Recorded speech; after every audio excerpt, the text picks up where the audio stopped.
A nombre de la Universidad Virtual del Estado de Michoacán, les doy la más cordial bienvenida a este tercer Congreso Virtual Internacional Multidisciplinario Educación Virtual para la Transformación y el Desarrollo.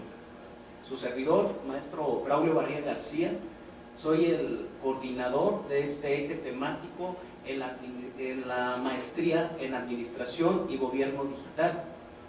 Y me es muy grato recibirles y presentarles a ustedes la conferencia titulada El Internet de las Cosas, concepto que se refiere a la interconexión digital de objetos cotidianos con el Internet. ¿Qué es y cómo funciona el Internet de las Cosas? Para ello, la maestra Nubia García Pérez, que se encuentra aquí presente, nos va a hacer favor de presentarnos al ponente de esta tarde. Por favor, Nubia. Buenas tardes a todos. Pues el maestro Silviano es doctorante en la UNIVIM, en el programa de Tecnologías de Aprendizaje y Comunicaciones. Es maestro en Gestión de Tecnologías de la Información por la Universidad Tecmilenio del TEC de Monterrey, ingeniero en Sistemas por el TEC de Morelia, y bueno, tiene especialidades en telecomunicaciones en Tel Aviv, Israel y Milpitas, California, Estados Unidos. Es perteneciente al núcleo académico básico de la maestría en Gobierno Electrónico y Política Digital, y bueno, los temas que le han interesado al ahora doctorante Silviano son los temas de inclusión y equidad educativa para niños, hijos de jornaleros agrícolas migrantes. Un perfil pues bastante diverso, ¿no? También en los temas de producción científica, pues tenemos comunicaciones inalámbricas en Morelia bajo condiciones de cantera y comunicaciones mediante Power Line Communications, una exposición en un congreso. Entonces, bueno, no nos queda más que dar la bienvenida al maestro Silviano, y pues un tema muy interesante y además muy pertinente para, digamos, el desarrollo tecnológico y el cambio de las sociedades del conocimiento que estamos viviendo, ¿no? Bueno, pues agradezco mucho la presencia de todos ustedes, agradezco el favor de la presentación de Braulio, muchas gracias de la invitación, Nubia, muchas gracias, Morelia, que está también aquí con nosotros en la mesa. Vamos a platicar de Internet de las Cosas. Me gustaría, antes de empezar, que me dijeran, o que levantaran la mano, los que tienen perfil técnico. ¿Quiénes tienen perfil técnico? Ok, dos. ¿Los demás tienen perfil administrativo sobre todo? Sí, ¿verdad? Porque vamos a tratar de encuadrar este tema que es muy diverso, muy interesante, muy actual, y que finalmente nos va a impactar en la sociedad, o nos está impactando de manera directa. Vamos a comenzar, por favor, la siguiente, Marco.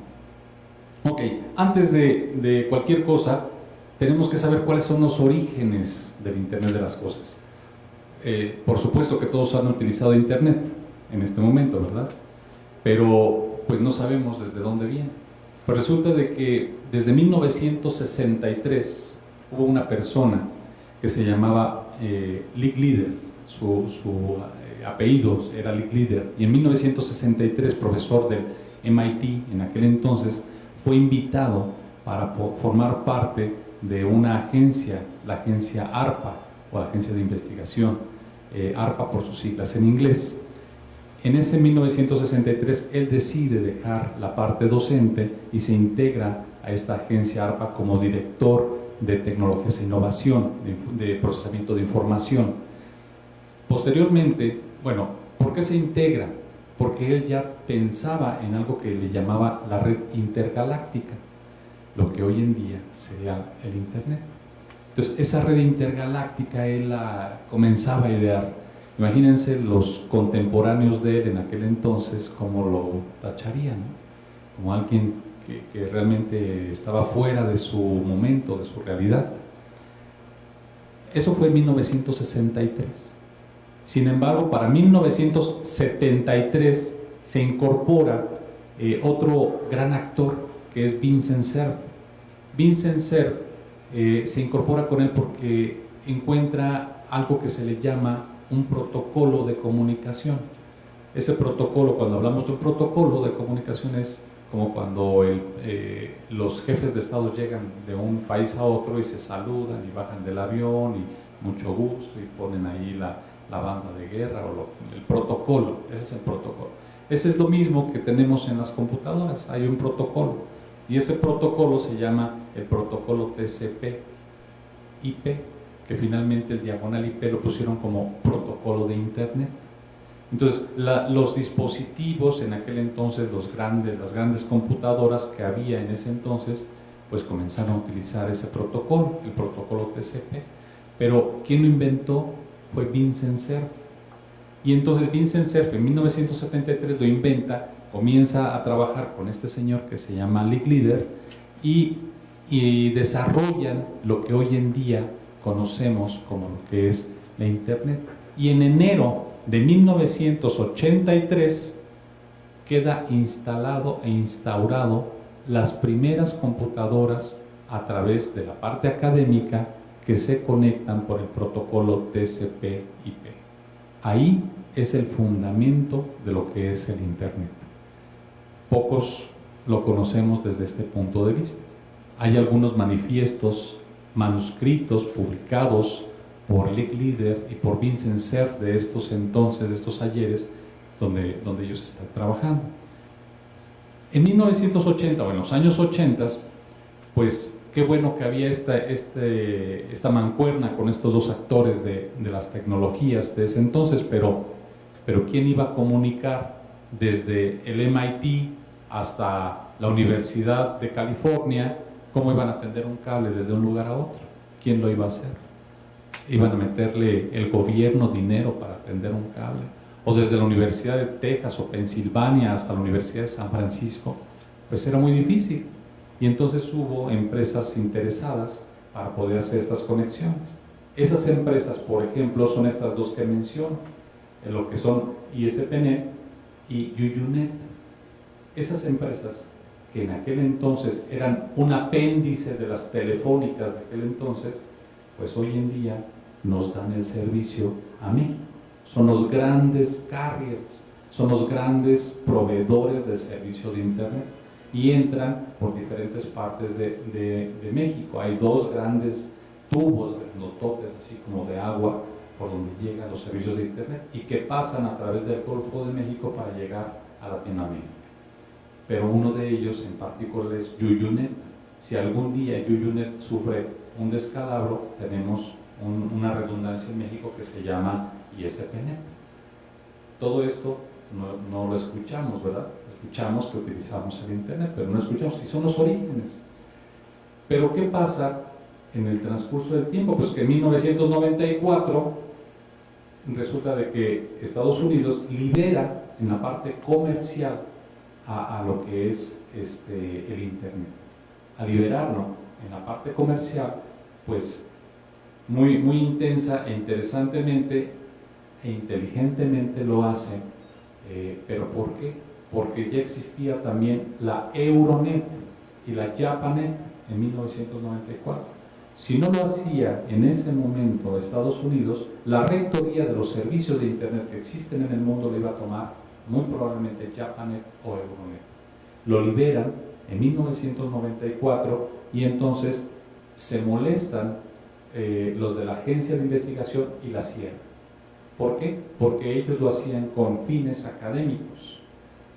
Al tener fines comerciales y ya existir los proveedores de Internet y comenzar a trabajar la parte comercial de Internet, pues entonces esto iba a ser una empresa que así lo veía en la parte comercial del gobierno de los Estados Unidos y decide cerrar la agencia de investigación, cierra ARPANET, pero esto no es limitante porque ya nadie pudo parar lo que fue la evolución del Internet. La siguiente, ¿no? Por favor. Y en esta línea de tiempo que, híjole, no se alcanza a ver lo suficiente, nos encontramos con que en 1900, perdón, me voy a levantar para poder verla de frente y estarla comentando. Pues resulta de que desde 1991 tenemos las primeras páginas web. Ya había en 1991 y conjuntamente con eso, las primeras páginas web, surgen los primeros navegadores de Internet. En aquel entonces el primer navegador de Internet se llamó Netscape y no fue para los sistemas comerciales que conocemos ahora, equipos de cómputo con sistemas operativos de Windows o de Macintosh, sino era con sistemas operativos para las grandes computadoras que eran operadas por Unix, que se trabajaba entonces con un navegador que se llama Netscape en 1991, estamos hablando ya de hace 27 años. Bueno, pues adicionalmente, después de eso, del 91, pasamos a 1994, cuando se funda la empresa Yahoo. Ustedes han escuchado de Yahoo. Bueno, se funda la empresa Yahoo y comienza a hacer sus primeras operaciones, una gran empresa en ese momento, pero en 1994, cuando se libera Internet en la parte comercial, y en 1996 comienza a operarse de manera gratuita el correo electrónico de Hotmail por Microsoft, pero hasta 1996 ya llevaba ventaja lo que es la empresa Yahoo para buscador y para ese tipo de cosas. En 1997 aparecen los primeros blogs. ¿Les ha tocado trabajar en la maestría con blogs? ¿Han entrado y han hecho algún blog? Algunas de las actividades les van a decir que hagan un blog. ¿Sí? ¿Y qué es eso del blog? Pues que vayan y que hagan comentarios en una página que utiliza su maestro. Por ejemplo, el Padlet. No sé si han escuchado del Padlet, que recientemente en alguna materia se los solicita. Bueno, pues van a tener que hacer, ¿qué es eso? Meterse y hacer algunos comentarios en una página que es pública para todos. Pero ya existía eso desde 1997 y eran los primeros que comenzaban a trabajar en esto. Pero fíjense otra parte interesante. Desde 1997 los primeros dispositivos inalámbricos surgen y comienza a haber los primeros estándares para lo que conocemos hoy en día como el Wi-Fi o Wi-Fi o conexión inalámbrica. ¿Sí? Desde 1997 comienzan los primeros estándares. También en 1997-96 comienza a surgir la comunicación no solamente inalámbrica, sino algo que muy probablemente varios de ustedes no han escuchado, que es la conexión de Internet o de los datos a través de la energía eléctrica. Hoy en día, en Palacio de Gobierno, aquí en Morelia, se hace o se hacía la transmisión de datos a través de la energía eléctrica. Y eso difícilmente lo escuchamos. ¿Y por qué ahí? Pues porque ahí no, por la cantera no alcanza a haber comunicación de un cuarto a otro, ¿sí? Y no se puede agujerar para meter cables, pero todo tiene energía eléctrica. Entonces, ¿qué les parece que si inyectamos el Internet por la energía eléctrica y además de que haya iluminación, que haya datos? Y eso es lo que sucede. Pero desde 1997. Después, en el 98, se funda Google, en 1998. Pero no escuchamos de Google, sino posteriormente. Hay una materia de matemáticas en la misma universidad donde hay un apartado que habla por qué Google, cuál fue el éxito de Google. Pues fue un algoritmo matemático, no fue publicidad de Google, fue un algoritmo matemático lo que los posicionó porque era el más rápido a través de su algoritmo matemático. Entonces, eso fue en 1998 y en el 99 pues sale, ¿qué creen? El chat, el Messenger. No sé si varios de ustedes lo usaron en algún momento, lo que es el chat Messenger, y todo el mundo comenzamos a chatear por Messenger, pero a través de la computadora, no a través del teléfono celular, porque los dispositivos móviles en ese entonces todavía no eran tan populares como lo es ahora. Después, en el 2001 nace Wikipedia, desplazando a las grandes enciclopedias como la Enciclopedia Británica o la enciclopedia que era el Encarta. Había algunos CDs que se repartían, los Encarta, y nace Wikipedia como una comunidad de aprendizaje. Fíjense, ya desde aquel entonces había ese término de comunidad de aprendizaje virtual. Y entonces en el 2001, cuando nace Wikipedia, se comienza a trabajar. Después de eso, En el año del 2003 al 2005 hubo una gran revolución de muchos productos que hoy en día utilizamos. Uno de ellos es el Safari, por ejemplo. Ahorita ahí esa computadora trae lo equivalente al Internet Explorer, o a lo que es el Mozilla, o lo que es el Google Chrome, es el Safari para ese tipo de equipos. Bueno, pues nace Safari en el año 2003, entre el 2003 y 2005, y se posiciona. Así lo mismo MySpace. MySpace fue la primera red social como tal que comienza a permitir hacer la intercomunicación web para lo que es el chat virtual, ¿sí? Nace LinkedIn, que es la red social para profesionistas, nace el Skype y nace algo que se le llama el WordPress, con lo que hoy en día existe una gran cantidad de páginas web hechas con WordPress. Bueno, posteriormente a eso sigue lo que es hacia los años, el año 2004, entre ese 2003-2004, se crea, ¿qué creen? Facebook.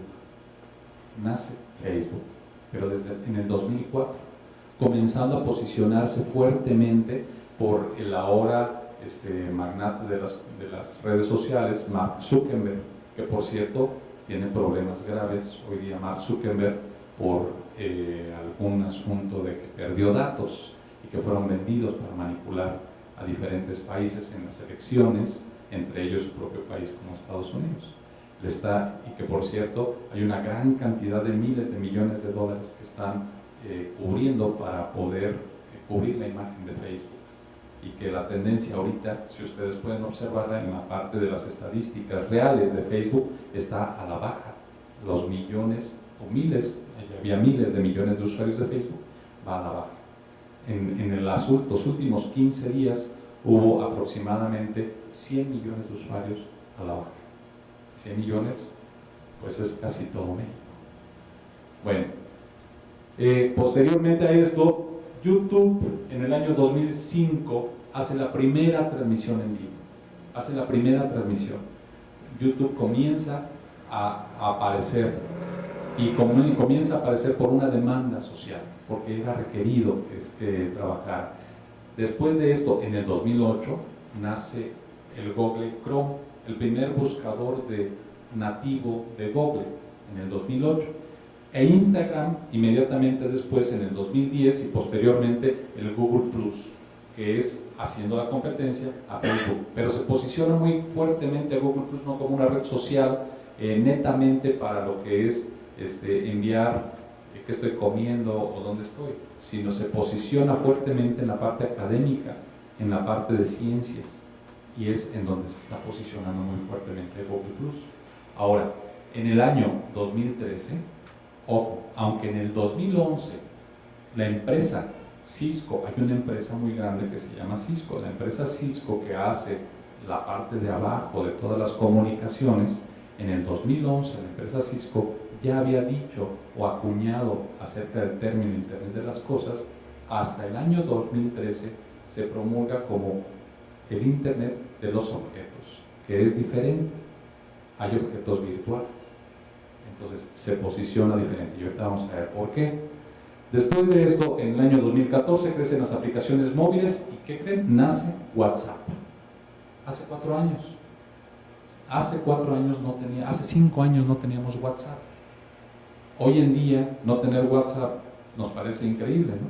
Que no lo pudiéramos tener. Y se posiciona en la parte occidente de nuestro globo terráqueo, no en el oriente, porque en el oriente existen otro tipo de aplicaciones similares a las de WhatsApp. Y he de mencionarlo, aparentemente todavía WhatsApp no es la red social de mensajería instantánea más común y más poblada en el mundo, sino existen algunas otras en Asia. ¿Por qué razón? Obvias razones. Hay más asiáticos orientales que occidentales, ¿sí? Bueno, después de esto se convierte en tendencia el Big Data. ¿Alguien ha escuchado hablar de ese término de Big Data? Platícanos, tú, oriéntanos tantito, el Big Data. El gran manejo de servidores con gran cúmulos de información para ser explotados y ser utilizados para un sinfín de cosas. ¿A alguno de ustedes en su celular le ha aparecido una notificación en algún lugar donde están diciéndoles, ayuda a otros usuarios a decirle que también está Cinépolis, La Huerta, Morelia? ¿Les ha aparecido algún momento? Pues en el momento que ustedes reciben eso y mandan información, están creando información. Cuando van en la calle, van paseando, su propio celular los va siguiendo y va generando información. Cuando ustedes hacen alguna transacción bancaria, generan información. Cuando reciben un WhatsApp, generan información.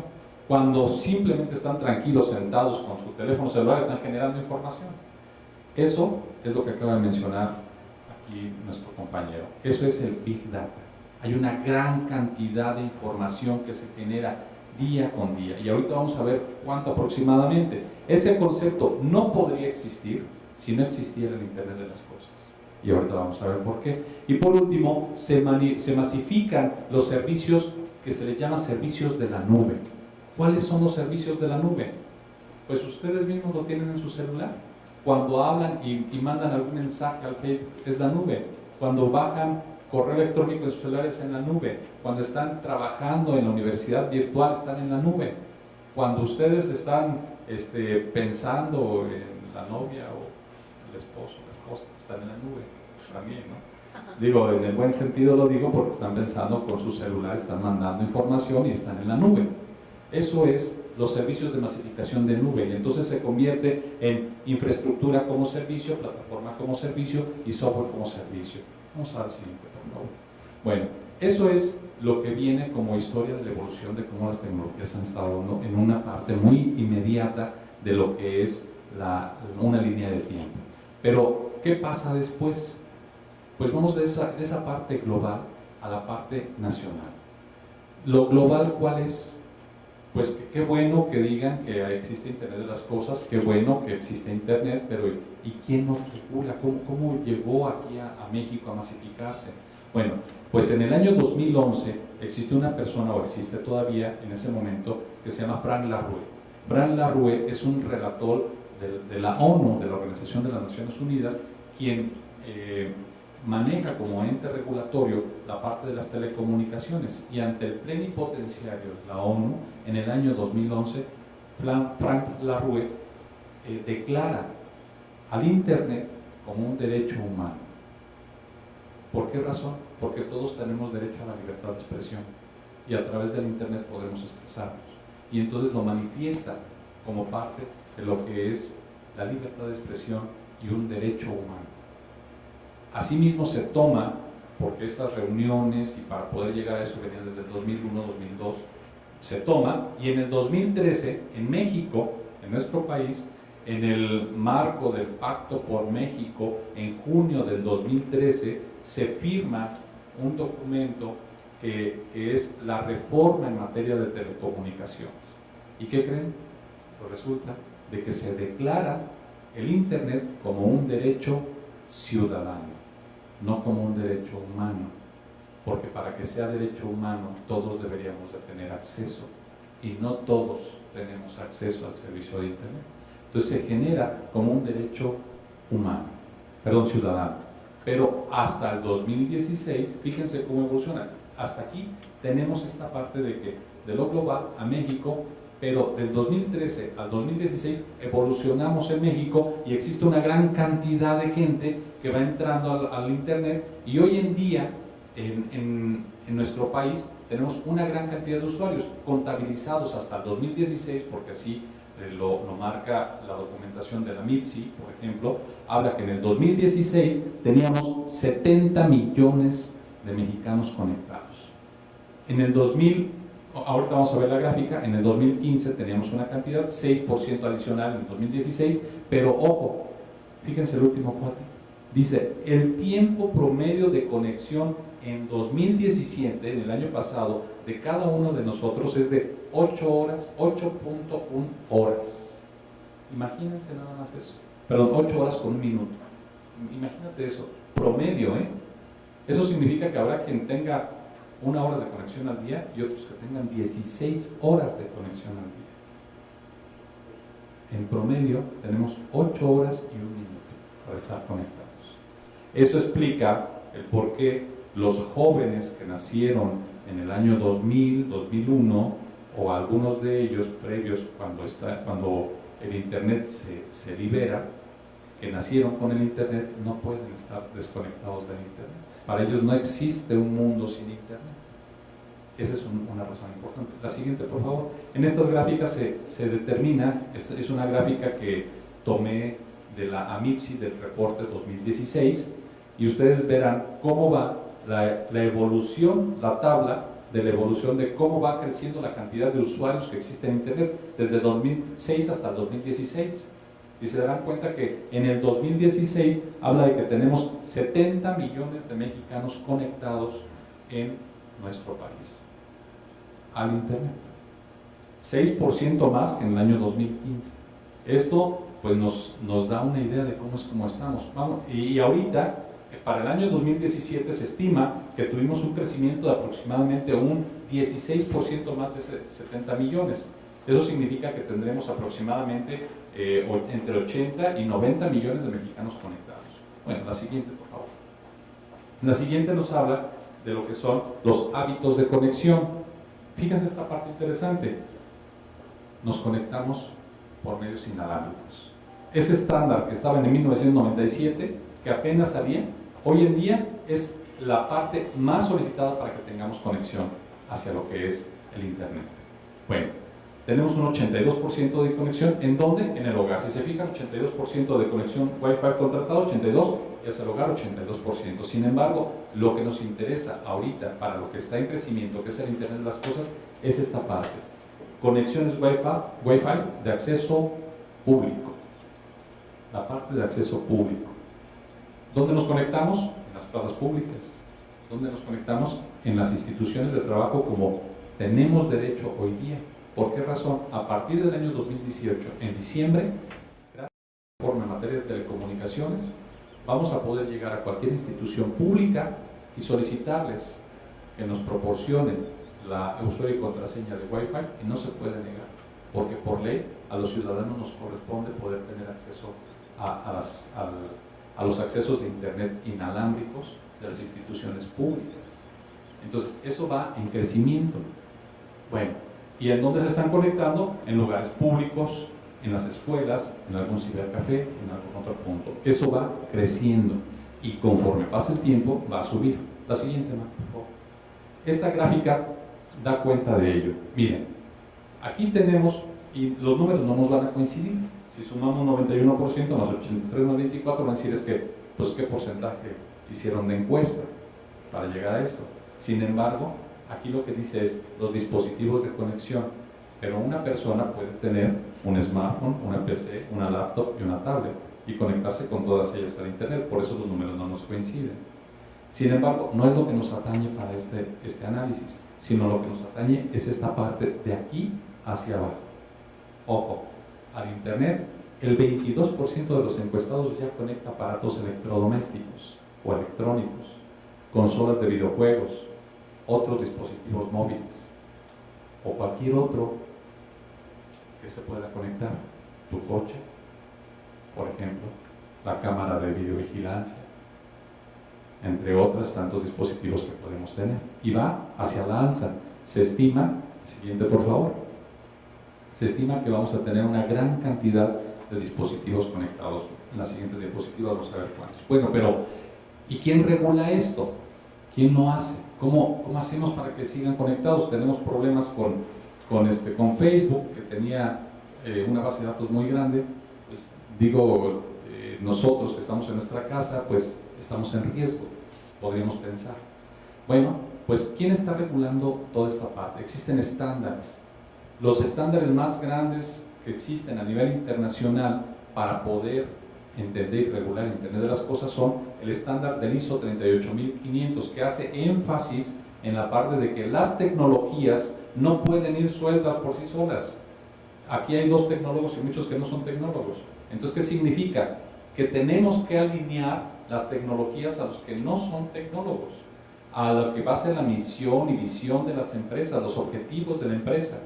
Y ese es el reto más grande que tienen los tecnólogos. Los tecnólogos por sí solos lo que encontramos es algo muy interesante en la parte tecnológica y luego nos emocionamos y queremos ir por nuestro lado mientras que el negocio va por otro lado. No, eso no es posible. Por eso el estándar ISO 38500 habla o destaca la alineación de las tecnologías con la misión de la empresa gobierno.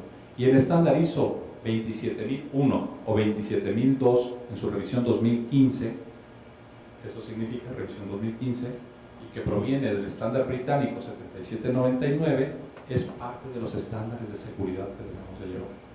Ahora, llevando estos, no han tenido problema, han tenido problema algunas personas, entre ellos Facebook, pero hasta ahorita la firma electrónica como medio de autenticación en Internet todavía no hemos tenido noticias alguna, o al menos no un boom como lo de Facebook, de que exista alguien que lo haya hackeado o alguien que se haya robado las bases de datos del SAT y que los desencripten con la firma electrónica. Hasta ahorita lo más seguro que tenemos en la parte de los medios electrónicos es la firma electrónica, que nos permite tener esa estandarización. ¿Qué significa? Se requiere seguridad y normatividad en el uso de Internet. La siguiente, por favor. Ahora, hasta aquí son todos los antecedentes de Internet, pero ahora Internet de las cosas. ¿Qué es el Internet de las cosas? Bueno, pues en 1999 una persona que se llama Kevin Ashton definió o se inventó el término de Internet de las cosas, y cuando lo definió revolucionó el pensamiento del mundo. ¿Por qué razón? Porque todo el mundo pensábamos que solamente las computadoras podrían entrar al Internet, pero resulta que no, que también la lavadora o que también el refrigerador. ¿Y eso cómo va a ser? No sé, pero también una persona que estaba adelantado 20 años a su época. En el 99 lo definía y así lo vislumbraba. Hoy en día, en el año 2018, 19 años después, estamos hablando del tema, pero ya como un hecho del Internet de las cosas. Y por otro lado, Dave Evans, en abril de 2011, hablábamos de él, que es de la empresa Cisco, define Internet de los objetos. Pero él se va más allá de decir Internet de las cosas. ¿Por qué hablo o por qué digo de Internet de los objetos? Ustedes han observado que dentro de la computadora, en alguno de los juegos que pueden tener, resulta de que hay un monito que agarra algún objeto. Pues ese también es un objeto. Y ese es un Internet recurrente. O sea, Internet dentro del Internet. Entonces, define al Internet de las cosas, perdón, revoluciona el concepto de Internet de las cosas, que ahorita apenas estamos comenzando a trabajar, como Internet de los objetos. No dudo que en 20 años Dave Evans haga referencia a que el Internet de los objetos era la capsulita que tiene adentro la computadora porque algo sucede, ¿no? Bueno, pero también Peter Harwell, que es un investigador de la empresa Hewlett Packard HP, define o dice en el año 2013 que con el Internet de las cosas y conectando todo lo que estamos conectando, vamos a escuchar el latido de la Tierra. Y tiene razón, porque la Tierra también genera información, que es lo que definíamos como grande información, como el Big Data. Y tan es así que tenemos los sismos, que tenemos los volcanes y que generan información. Bueno, la que sigue, por favor. Bueno, vamos a definir lo que es Internet de las cosas. En este contexto, en este gran contexto de conectividad de Internet, de objetos, de cosas, y vamos a decir entonces que el conjunto de objetos, todo el conjunto de objetos con características y atributos propios que se identifican en un contexto local como objetos únicos comunicados a una red de cómputo estandarizada y que pueda generar información acorde a la temporalidad definida para su propósito, ese es el Internet de las cosas. Pero, en este contexto o en esta definición no podemos incorporar todavía el término de seguridad. Todavía tenemos que tener cuidado. Entonces imagínate lo que pasó con el coche no tripulado que tenía Google hace aproximadamente un mes. Fue hackeado el coche y solamente para denotar la inseguridad hicieron que chocara.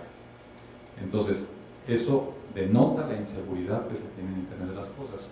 Ahora imagínate conectar al televisor o al horno de microondas en tu casa, en este contexto donde todavía estamos buscando esa parte de seguridad que podamos tener Internet de las cosas. Todavía es un poco complicado en este momento, estamos en ese proceso de madurez. Sin embargo, hay empresas muy grandes que ya lo han madurado y ahorita vamos a ver quiénes. La siguiente, por favor. Bueno, en ese contexto estamos hablando de que Cisco define lo que es el Internet de las cosas en este video que es de 1 minuto y que les invito a que lo veamos, por favor.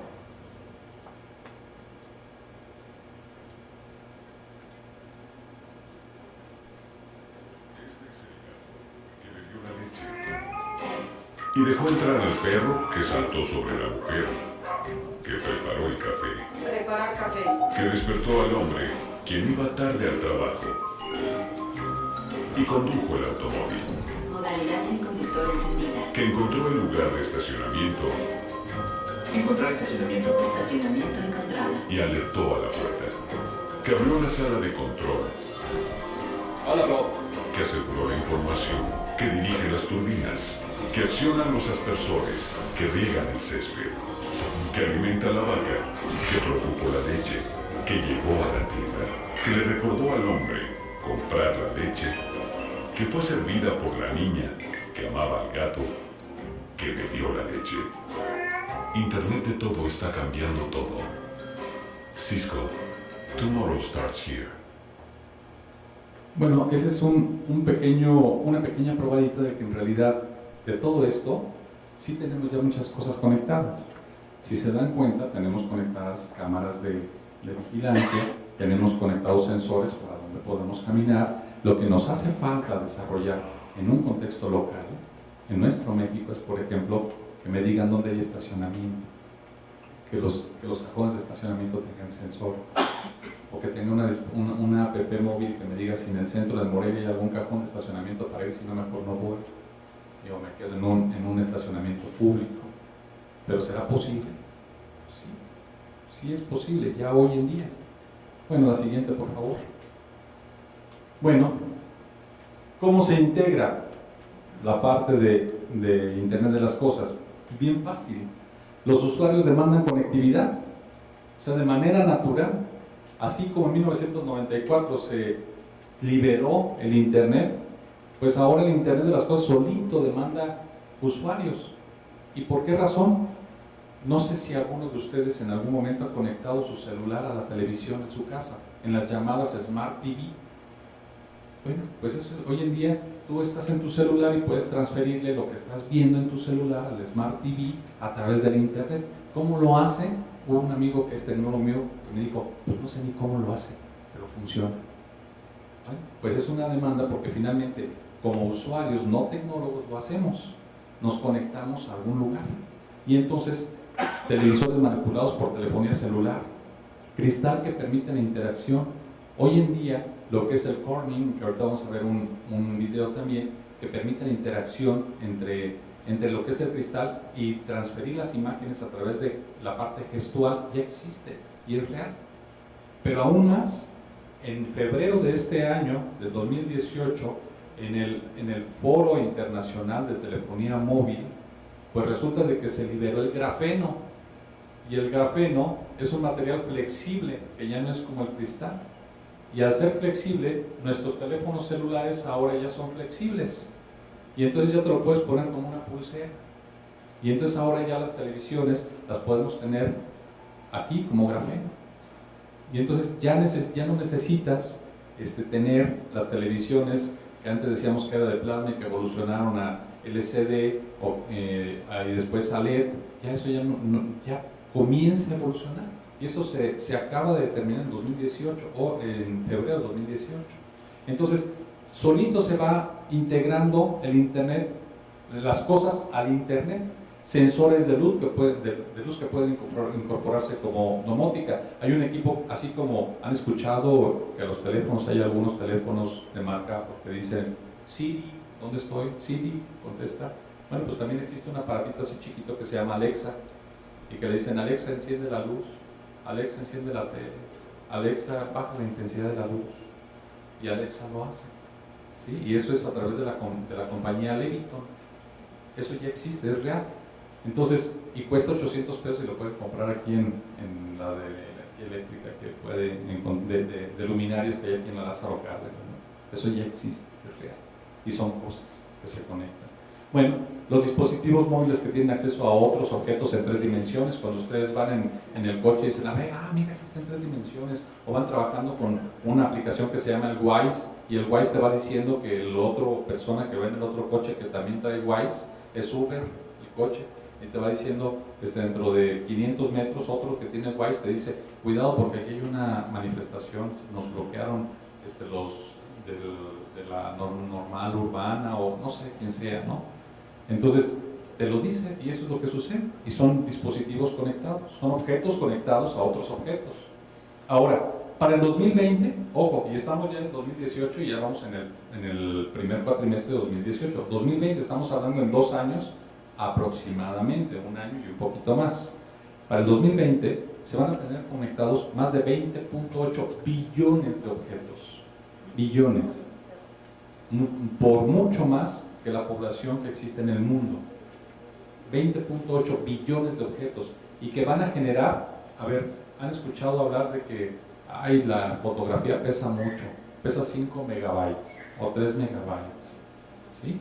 Bueno, pues al día se van a generar 44 zettabytes, después de lo que son los kilobytes, los megabytes, los gigabytes, los petabytes, los exabytes, vienen los petabytes. O sea, esa es una cantidad inmensa de información que se va a estar generando. Y entonces decía aquí el compañero, bueno, y entonces el Big Data, pues es eso. Imagínate esa cantidad por día. ¿Y ahora qué hago con tanta información? Pues entonces ahora tengo que analizar y tengo que ver cómo voy a tomar decisiones para ese tipo de información. Y entonces hablamos del Big Data, grandes datos. Esos datos, ¿cómo los manipulo? A través de los objetos que he recibido de Internet de las Cosas. ¿Cómo los puedo traducir? Entonces, el Internet de las Cosas es el precursor del Big Data. Y se crean los dispositivos como servicio. Hay grandes empresas en Internet que se llama Amazon, por ejemplo, que entonces están creando dispositivos como servicio y entonces te dicen, te puedo rentar mi dispositivo como un servicio. ¿Qué dispositivo? No, pues te puedo rentar un dron para que filmes lo que tú quieras y es un dispositivo y te lo rento como un servicio. ¿Sí? Entonces empiezan a rentarse dispositivos como servicio. Oye, pero yo necesito guardar información. Te rento mi servidor en la nube como un dispositivo que está conectado a Internet como servicio. Entonces empieza a salir ese tipo de conceptos, que son conceptos muy interesantes, que a lo mejor en la parte tecnóloga nos enganchan, pero en la parte general no alcanzábamos a tener ese contexto de todo lo que está abajo del Internet de las Cosas. ¿A qué sigue, por favor? En ese mismo tenor surge, o ya desde hace tiempo, la empresa Corning, que habla, que habla de lo que es cómo se conectan a través de lo que es el cristal las diferentes cosas. Por ejemplo, un día a las 7 de la mañana, común y corriente, que se hace como cada uno de nosotros nos encontramos, la televisión, bueno, como ya lo sabemos, enciende de manera automática, pero es un cristal, como el que ven delimitando aquí el salón. Te levantas y fíjate cómo no hay cortinas, hay un cristal fotovoltaico que automáticamente se esclareció, ¿sí? Ahora lo que vio, bueno, pues fue el estado del tiempo o un canal y pues fueron a continuar sus actividades y en el baño, en el cristal, en el espejo del baño también tienes tu información, ¿sí? Son cosas conectadas y las puedes manipular, las puedes mover y responder con un teclado interactivo dentro de lo que es el mismo sanitario. ¿Y qué creen? Pues también el refrigerador. El refrigerador también tiene conexión hacia lo que es el Internet de las Cosas. Y podemos estar viendo el reporte de la mañana a través de lo que es el cristal que tenemos en la plataforma de lo que es nuestra cocina. Pero además de eso, podemos estar cocinando en el mismo cristal porque se va a calentar. Y eso ya lo hemos visto, existe. Las niñas pueden tener fotoálbumes o los niños, nosotros mismos, fotoálbumes donde podemos hacer los emoticones, podemos modificarlos como lo hacemos hoy en día en el celular, ¿sí? Pero mandarlo incluso al correo y hacer el traspaso de una llamada telefónica que tenga alguna otra parte de cristal que también tenga. Para poder estar, ojo ahí, hacemos lo que es el mano libre y transferimos lo de la imagen. Entonces eso es posible, eso se puede dar. Bueno, posteriormente a eso, pues bueno, vamos a la escuela, tomamos nuestro lunch y llegamos al coche, y el coche también tiene un display.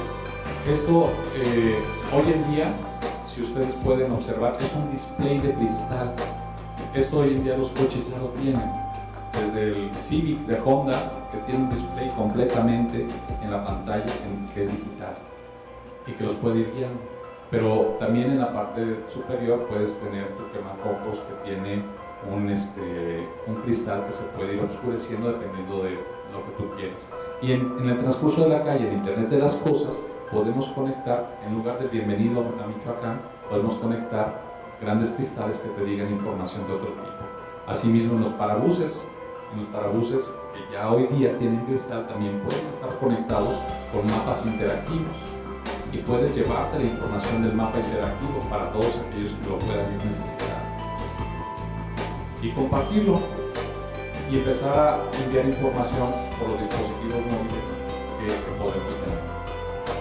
Y entonces, lo que ustedes seguramente ya lo han visto, los diseñadores ya no necesitan llevar sus diseños en grandes volúmenes porque los compradores van a tener la oportunidad de tener sus vestidos, sus ropas, todo lo que es su vestuario, lo pueden tener en sí mismos, pero de manera virtual, en la parte de cristal, y poder observarlo como se debería en cuanto a talla, color, peso, tamaño, etc. De cualquier manera, y transferirlo a través de un mundo de cristal conectado a Internet de las Cosas. Eso es posible. Toda esta parte es posible. Si ustedes observan aquí, lo pasan directamente a lo que es un centro comercial y entonces los diseños que estaban generando ya se encuentran en una tienda y se pueden generar en gran escala para poder transmitirlos. ¿Habrá desperdicio de tela? No, porque ahora se hacen a la medida y los que necesitas. Tú no tienes grandes bodegas, ¿no? Entonces eso te permite ser más ecológico, no desperdiciar. Lo que estábamos comentando.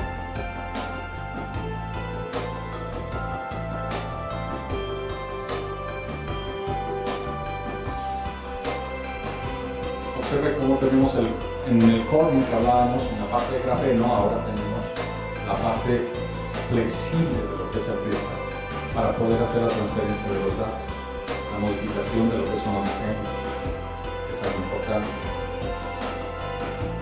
Porque lo que va a ser el cristal flexible, o lo que es ya el cristal flexible que ya se anunció este año. Este video tiene aproximadamente 4 años y este año se anunció ya el cristal flexible a través de grafeno. Lo que tenemos de sala en casa de 3 dimensiones y al final del día, pues bueno, podemos leer ahora en nuestro cristal también lo que antes se le llamaba el Kindle, ahora en un cristal flexible para que tengamos la sensación de que tenemos el periódico. También lo podemos hacer. Y nuevamente se oscurece lo que es el cristal.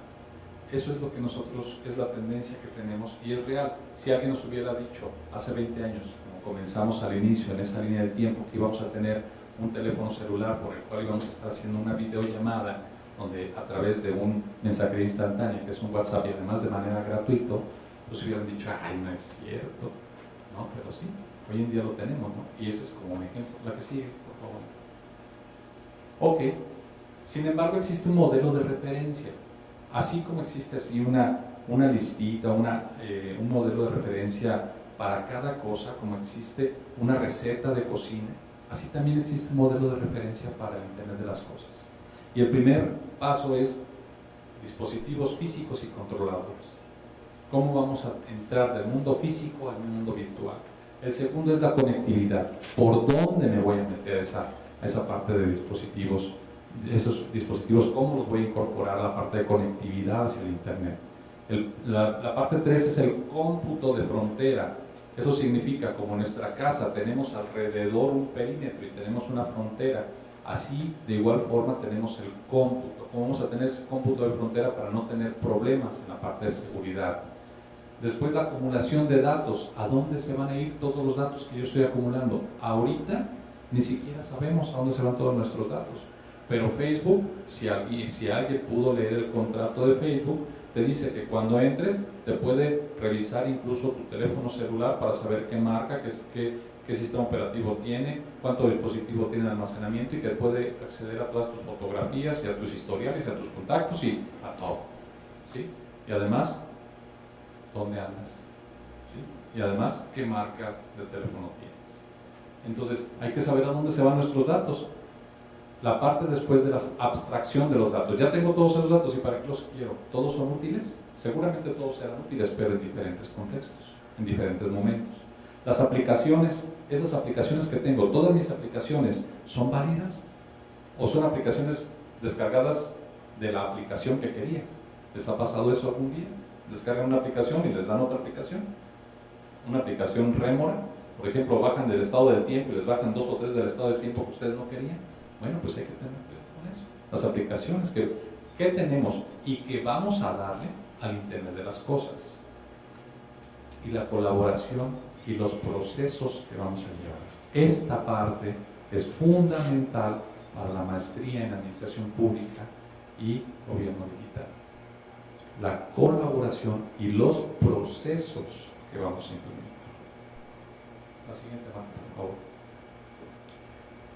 En esto mismo que estábamos comentando, en lo que es el Global System for Mobile Association, lo que hace es que en febrero de 2018, este febrero, hace un llamado a todos los países del mundo. Fíjense, la GSMA hace un llamado a todos los países del mundo y les dice, ¿saben qué? Necesitamos regulación. Desde los dispositivos móviles nos estamos conectando, pero hay problemas, no hay regulación, no hay estandarización, tenemos problemas. Entonces cada país debe de realizar su propia regulación. La siguiente, por favor. Y entonces, para la administración pública tenemos que implementar sensores que generen información válida. ¿Qué otra cosa? Semaforización podemos tener. También podemos tener vehículos de minería, como hoy en día lo hace Microsoft. ¿Sí? Microsoft tiene a los vehículos de minería, los tiene con Internet de las cosas y sabe cuánto material está extrayendo de cualquier lugar. Que ese es uno de los puntos fundamentales para nuestro país hoy día, porque comenzamos a sufrir de eso. Los chinos están viniendo a llevarse material ferroso de nuestro país y pues, de esta forma lo podemos ir controlando con Internet de las cosas. Y necesitamos una regulación administrativa. Siguiente, por favor. Ahora, para el análisis de Internet de las cosas, ¿quiénes lo han aplicado? Pues aquí surge otro concepto interesante, que son ciudades inteligentes. Una cosa es que lleguemos a nuestra casa y le digamos, Alexa, enciende la luz, y otra cosa es que vayamos en la ciudad y digamos, a ver, el municipio de Morelia instauró cómo saber si tenemos o no cajones de estacionamiento disponibles en el centro, ¿no? Entonces, ¿quiénes lo han instaurado? Aquellos que dicen que son ciudades inteligentes. Vamos a darle clic ahí no, regresar, por favor. Vamos a regresar. Aquí en el cuadrito, ok. Bueno, el World Forum de Internet de las Cosas imagina las ciudades con el doble de población que tienen ahorita, pero además con personas que tienen un tráfico más acortado, o sea, no hacen el mismo tiempo, pero además que usan 15% menos de energía, gastan menos. Pero además esto no es una fantasía, esto está pasando, puede pasar con Internet de las Cosas, con sensores que te busquen dónde está el tráfico, con sensores que te digan segundo a segundo cómo estamos en nuestra ciudad en ese momento, para no hacer más grande el tráfico, con sensores conectados a la ciudad, utilizando la misma ciudad como información que está viva para podernos donar, comunicando automáticamente sistemas de colisiones para que no tengamos algunas colisiones. Eso está pasando en las ciudades que están compartiendo el Internet de las Cosas. En este año se lleva a cabo el Foro Mundial de Internet de las Cosas. Y ahí es donde vamos a continuar con la parte de las ciudades inteligentes en esa migración. La que sigue, por favor. Bueno, las características de Internet de las Cosas para usuarios, para implementarlo, bueno, esto debe de ser así. Vamos a tener esas características. Debe de ser el Internet de las Cosas vertical. Eso significa ¿para qué implementarlo? Debe de ser flexible. ¿Con qué se incorporará? O sea, ¿qué con qué? Tenemos grandes problemas de compatibilidad hoy día. Debe de ser amigable. Todos nosotros debemos de ver esos videos, pero bien fácil conectarnos, así como se ve en el video. Y por último, debe de ser de bajo costo para quien lo implementa y para quien lo usa. Siguiente, por favor. Bueno, ¿recuerdan de IBM? Pensábamos que estaba ya muerto IBM. La International Business Machine a inicios del 1900 fundada, y que fue fundada, ganando un concurso en Estados Unidos para el censo poblacional de 1890. Bueno, pues resulta de que IBM no está muerta como empresa. Y chequen esto. IBM le apostó desde hace mucho tiempo a algo que se llama Watson, que es de Internet de las Cosas. Ojo.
Vean, está colaborando IBM, innovando juntos con BMW para Internet de las Cosas, con vehículos autónomos, con ABD, por ejemplo, con Bosch. Este centro está en Alemania.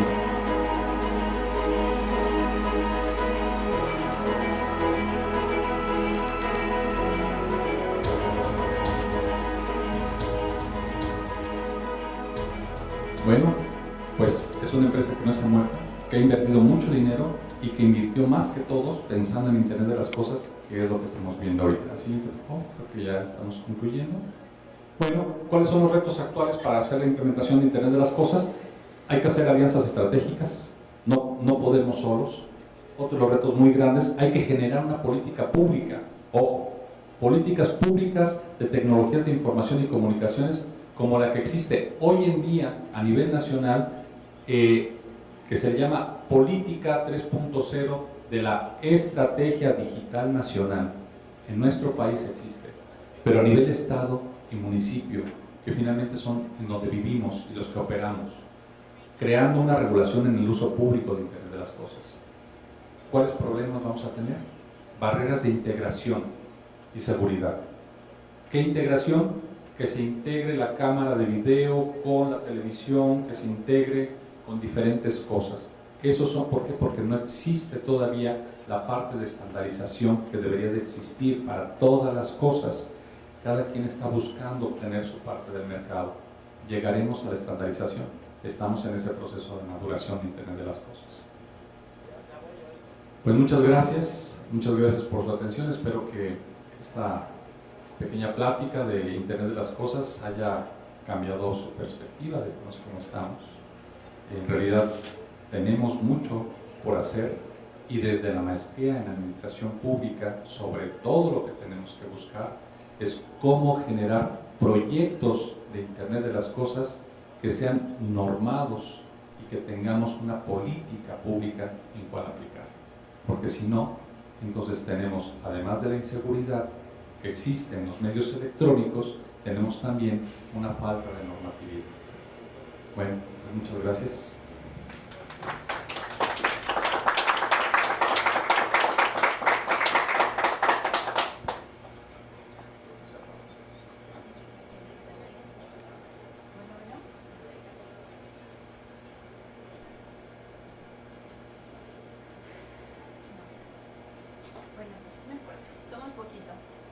la verdad que un gusto, un apasionado, un conocedor de las tecnologías y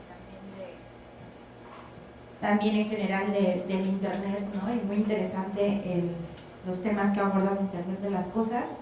De manera muy sintética, digamos, el maestro Silviano nos platicó acerca de pues, algunas definiciones desde el propio Internet, de cómo han ido evolucionando los servicios de Internet a lo largo de la historia, y pues todo este tema de Big Data, Internet de las cosas y además los retos que tenemos como ciudades, como sociedad y también como gobiernos, ¿no? Entonces, tenemos un espacio para quizá 2 o 3 preguntas que ustedes tengan. Creo que sería importante que aprovecháramos la experiencia del maestro Silviano y pues adelante, no sé si alguien tiene alguna pregunta.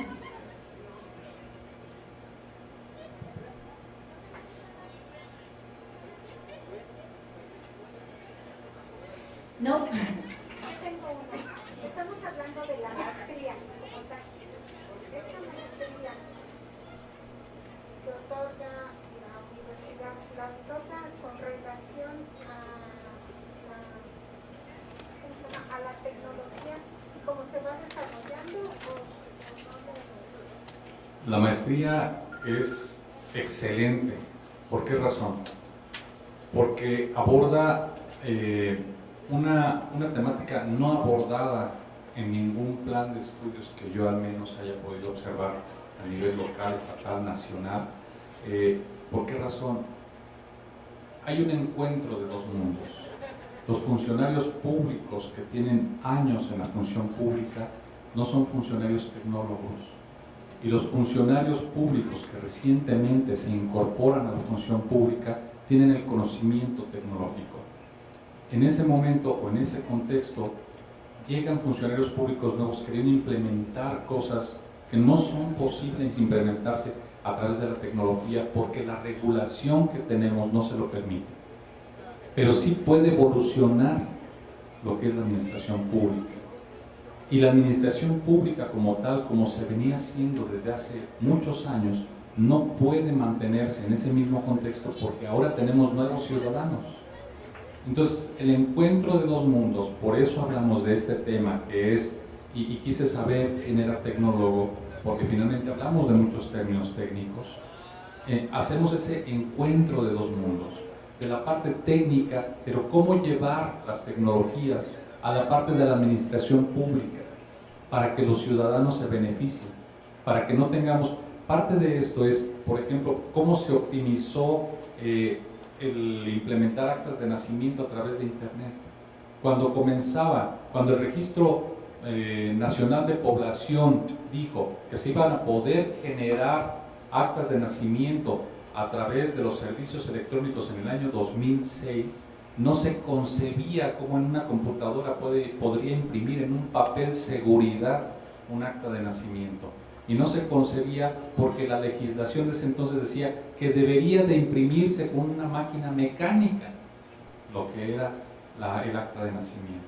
Entonces, la maestría lo que hace es cómo veo las tecnologías, cómo veo la regulación, cómo veo la administración y cómo puedo buscar que tengamos una conexión entre todos estos puntos. Ahí es donde nosotros debemos de pensar que no visto desde una parte netamente técnica. Esto que platicamos, a pesar de existir términos técnicos, solamente es la natita, la capa de arriba, la que vemos los ciudadanos en la parte tecnológica.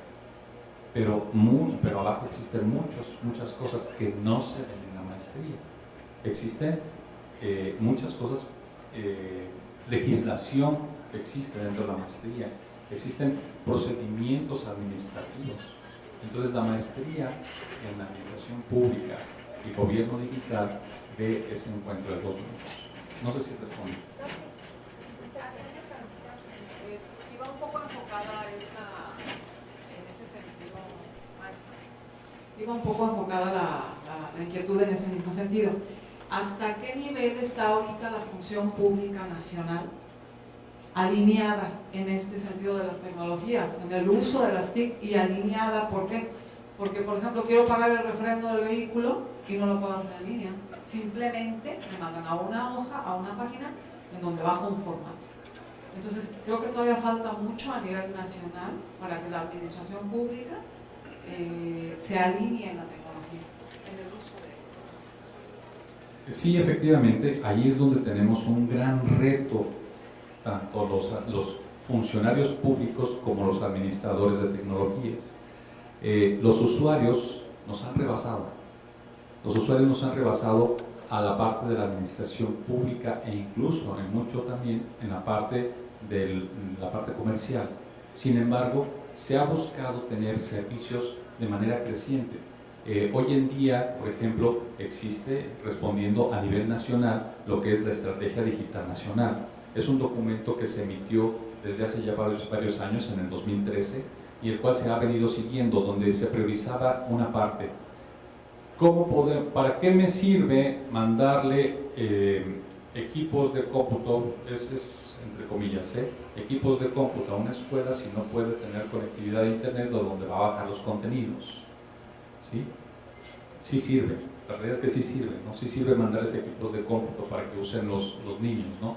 Pero hoy en día, donde estamos hablando de que tenemos un derecho ciudadano, no puedo mandarle nada más las computadoras, tengo que darles el servicio de internet, ¿sí? Entonces, la Estrategia Digital Nacional, que es un documento muy interesante, valdría la pena revisarlo para que se puedan dar cuenta. Sin embargo, los recursos económicos, tecnológicos y administrativos es donde estamos nosotros luchando como funcionarios públicos, los que estamos en la función pública, para poder incorporarlos, ¿sí? Entonces, pero nos lleva un paso adelante la tecnología. Estamos hablando ahorita de Internet de las Cosas cuando ya estamos hablando también de otro concepto que es Internet de los Objetos, que es lo que mencionaba ahorita. Entonces son cosas que tendremos que revisar. ¿Hasta dónde estamos? Sí estamos rezagados, pero sí hemos dado muchos pasos adelante. Lo que tenemos en la función pública hoy día, por ejemplo, el trámite del registro público vehicular que existía en algún momento, o el trámite del refrendo vehicular, o el pago de impuesto predial, que efectivamente sí se podría o sí se puede desarrollar en algún momento en línea, también están viendo esta tecnología de frontera, hasta dónde llego, porque pues tengo muchos interesados en hackearme, ¿no? en entrar para cambiar datos, o simplemente por el hecho de decir que puedo entrar. En el año 2008 fue hackeada la página del gobierno del estado de Michoacán y le pusieron una bandera de Brasil por unos hackers. No se dieron cuenta la mayoría de los ciudadanos. ¿Por qué? Porque fue un lapso de aproximadamente 10 minutos.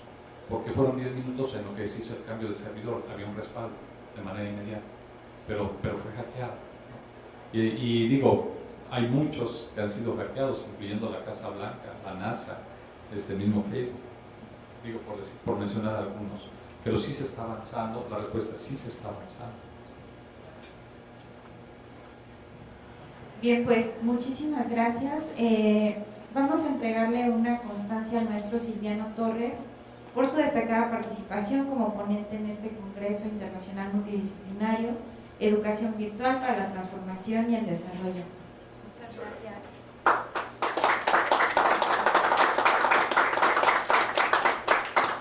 Bueno, y ahorita nos vamos a dar 5 minutitos de receso. Los invitamos a que no falten al conversatorio las TICs en la función pública. Es justamente profundizar en este tema de pues en qué punto estamos, sobre todo aquí en Michoacán. Tenemos también la presencia del maestro Silviano y otros 2 expertos en el tema. Entonces creo que va a ser muy interesante conocer cómo estamos como Estado y hacia dónde vamos, ¿no? Ahorita nos vemos por aquí.